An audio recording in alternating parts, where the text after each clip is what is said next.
we can go right ahead and talk about the Lakers and LeBron James and their recent game against the Brooklyn Nets. Now, if you guys know me, this is a little bit, I'm happy and I'm also a little bit sad because on one end, okay, LeBron, he just broke another accolade. He just had another great scoring game, but it was against my Brooklyn Nets.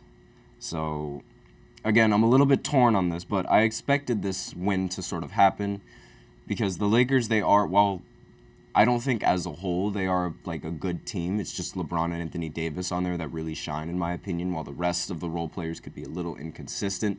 I do know that they are a much better team than this Brooklyn Nets right now and the situation that they're in. The Nets just haven't been able to figure it out at all. When they changed their coach and they revamped the culture midseason, and it hasn't really looked like the best move for the Brooklyn Nets to sort of appoint that new coach, but they had to do what they had to do, and I just can't because like this team it had so much hope and so much potential a few years ago, and now it's not the same team at all. The Nets are back into that same position where they're winning some games, but they're not losing enough to where they could get a good draft pick.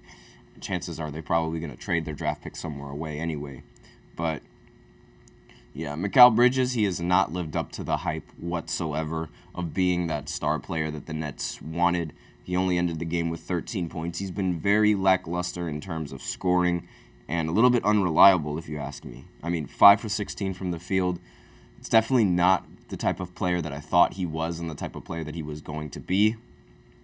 Cam Thomas ended the game with 30 points. That was definitely a surprise because, I mean, Cam Thomas was a surprise, like, as a whole. His performance this game wasn't that much of a surprise because we've seen it and we're accustomed to seeing it, but it's like, that's the only bright spot, and he's only good at one side of the ball. So, not really much to talk about the Brooklyn Nets side. However, there is a lot to talk about the Lakers side. LeBron ended the game with 40 points, 5 assists, and 7 rebounds. Roy ended the game with 20 points and 10 rebounds. Anthony Davis ended the game with 24 points and 14 rebounds. And they all shot the ball relatively well. LeBron shot 9 of 10 from 3, 13 of 17 from the field. Anthony Davis shot 9 of 12 from the field. So overall, just a very impressive game from the Lakers. This time around, D'Lo also ended the game with 18 points, shot 6 of 13. So very good overall game coming in from the Lakers, but obviously LeBron stole the show once he ended up scoring 40 points. And with this 40-point game, he has now passed Michael Jordan for the most 30-point games of all time, both in playoffs and in the regular season. So now the question really is, or the question that I have for all of you guys that are listening is LeBron the greatest scorer ever? Now, LeBron is one of those players that isn't necessarily considered a scorer. Like, believe it or not, LeBron James, 40,000 points and counting, and just passed Michael Jordan for more 30-point games. And he's not even considered a scorer in a lot of people's eyes. There's more people that think or that envision LeBron James as like that pass-first player more so than he is a scorer. And I think, well, the conversation should have started a long time ago, but it's like now there might actually be a lot of backbone to prove it, because before Michael Jordan, he would lead the NBA in 30-point games, like before LeBron James, and it was like, okay, well, Michael Jordan, like, he did this in a shorter period of time. So that, in turn, makes him the better scorer because that was his play style. But I don't really think that play style and, like, what you would rather do, because obviously, like, when you look at Jordan and you look at LeBron, people will think Jordan would rather shoot as opposed to LeBron, where they'll think LeBron would rather pass. And in certain situations, LeBron probably would pass and Michael Jordan probably would shoot. But it's a different league that both of them played in, and that's not really taken into account. Not to mention their play styles are not taken into account at all. So is LeBron a better scorer than Michael Jordan? I don't really know, and I honestly, I can't really say, because I want to say yes, because when you look at every other accolade, 40,000 points, just past Michael Jordan for most 30-point games, and he's known for having great scoring games, yet he's not considered a scorer. And even in my opinion, I don't really think he's a scorer, because LeBron is a lot more than just a scorer, which is what Jordan was. Like, everyone, it's easy to pinpoint, like, Jordan's strength because that's what he did. Like, he was a scorer, and he did that very well. It's difficult to sort of pinpoint LeBron's strengths because he does everything on the court really well. It could be offense, it could be defense, it could be playmaking, it could be scoring. There's a lot of facets of the game that LeBron just does better and just does at an elite level that it's very difficult to sort of sit down and say, okay, he's a scorer. No, he's a pass-first player. So, again, it's really difficult to have that conversation. But my opinion, I don't really think there's anything else that's left to argue when you're talking about LeBron and scoring, because, like, again, like, the accolades are there. If LeBron James wasn't a scorer, if he really was a pass-first player, would he end up getting 40,000 points in his career? If LeBron wasn't a pass-first player, would he end up passing Michael Jordan for most 30-point games ever? I don't think so. I think that's something that a great scorer has to do. And it's like, I feel like LeBron James is that great scorer. But when, in hindsight, when I look at it when I look at it a little bit more and broader, I can't really just sit there and say LeBron is a scorer, because that's not the only thing that he does. He doesn't always go down the court and looks to score. And coincidentally enough, he said on his podcast that, like, if I wanted to lead the league in scoring, I could have done that several times. And by lead the league in scoring, he means lead the league in, like, points per game average. And he said he could do that if he wanted to. So now there's the thought process, okay, well, he's really a scorer, but he doesn't even want to be a scorer, and yet he is still breaking scoring accolades without trying to be a scorer. So now there's the thought process, because you know the thought process around Jokic, and, like, everyone thinks, oh, Jokic doesn't take the game seriously, and that's what makes his game even more impressive. Maybe that would make LeBron's game just as impressive, because it's like he's not necessarily taking the scoring part as seriously as being a complete basketball player, and yet he is doing more than a lot of the elite scorers that we've seen come into this league. So should he be labeled a scorer?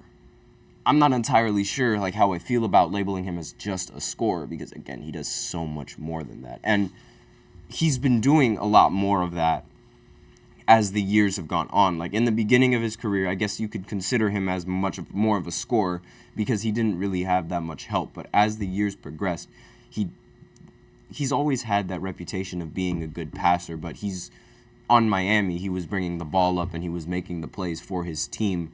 And even more so on the Lakers, he's been bringing the ball up. They even moved him to point guard at one point, and he still he led the league in assists as a point guard. And again, like, this is stuff that these are things that a scorer wouldn't do. Like, you wouldn't see Kobe change positions and go to point guard and immediately be one of the best playmakers the league has seen. You don't see Michael Jordan. I mean, we technically saw Jordan do that, but that was only for the span of 10 games. LeBron did that for an entire season. And again, there's so many things that he does well, and there's so many things that he does efficiently, that it's very difficult to just pin scoring as the one thing that he's great at. And that's sort of what I wanted to talk about in this segment of the podcast. Now, with the Lakers playing this well, and LeBron still playing like he's in his prime, do they still have a good shot of making it into the playoffs without needing to play in the play-in? I don't think so. Even with how good LeBron is, like, the rest of the West is still, like, very, very top-heavy, and the Thunder and the Nuggets, they've already clinched a playoff spot, but there are so many other teams with a close and similar record that the seedings could end up shifting at any point. And the Lakers, the Lakers can't afford to rest any of their players, because if they rest any of their players, then there's a chance that they might lose some games that would determine their seeding, which is a situation that you don't want to put LeBron in, because, like, while LeBron is the GOAT, he's still the oldest player in the league, and there's no really telling how much he has left in the tank, especially going into the playoffs, which is going to be the biggest concern for the Lakers, just getting to the playoffs, because they would have to play either the Kings or the Suns at this rate.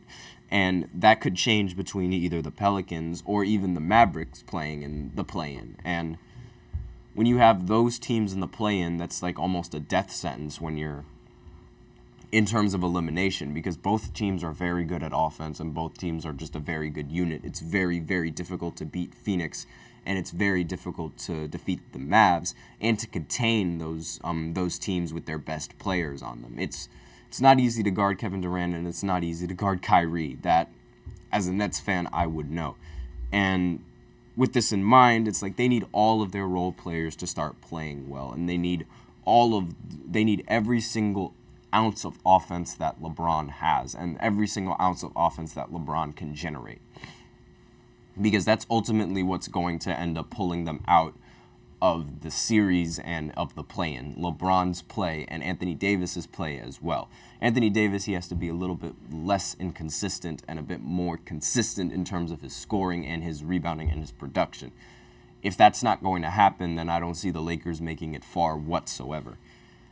And so, back to the conversation at hand, is LeBron the greatest scorer ever? I think yes. I think LeBron is the greatest scorer ever, but I just don't really agree with calling him a scorer. So, is he really like the best scorer, even though I don't like calling him a scorer?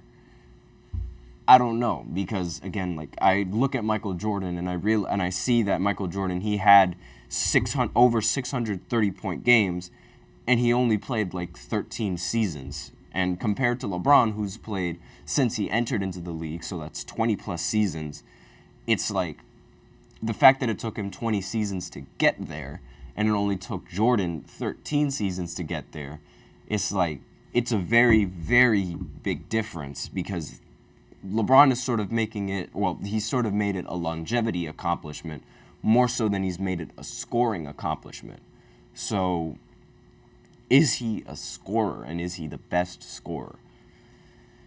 I don't know, and while I am a LeBron fan, I hold a lot of respect for Michael Jordan and the respect that he brought to the game and the scoring prowess that he brought to the game. So it's a little bit difficult for me to pinpoint exactly like who's the better scorer. But let me know what you guys think in the comments. Do you think LeBron is a better scorer, or do you think Michael Jordan is a better scorer?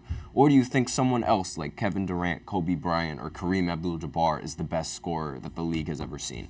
Let me know what you guys think in the comments, and let me know what you guys just think in general. But with that, we are out of time for this first segment. So now we are going to go into the second segment and talk about Kobe's ring being sold by his parents. So I will be right back after this short break.